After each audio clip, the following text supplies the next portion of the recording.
ကိုဖြိုးစကားသံကြောင့်စပိန်နောက်တွင်ထိုင်စီးလာသောထုံးထုံးရှင်းမြင်ဝင်လာ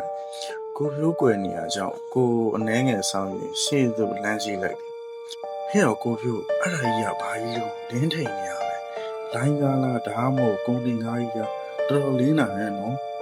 အေးဆိုအဲ့ဒါကြီးကဒီဘက်ကိုလာနေတာဟာထုံးထုံးနဲ့ကိုဖြိုးထိုးရအမြင်စောင့်ကြည့်နေတာစပယ်ပန်းနဲ့မှစူးစူးကြနှစ်ယောက်လုံး၏နှာခေါင်းထဲတိုးဝင်လာတော့သည်ဟာကိုဖြိုးကြီးမွေးလိုက်တာနော်အေးဟာစပယ်ပန်းအနှံ့နော်ဟောငါသိပြီအဲ့ဒါစပယ်ပန်းတင်လာတဲ့ကုန်တင်ကားကြီးနေမှာပေါ့ဟင်းစပယ်ပန်းတင်တဲ့ကားကလည်းဒီလောက်ကြီးရဲ့ကုန်တင်ကားကြီးနဲ့တင်ရလားထူးဆန်းလိုက်တာကွာတကယ်ချင်းတော့စပိန်စီရတယ်ပြောစီနေချင်းအရာကြီးတစ်ခုကတအီးဖြစ်ထိုးထုံးတို့တကယ်ချင်းနှစ်ယောက်လာလို့ရောက်လာခဲ့တယ်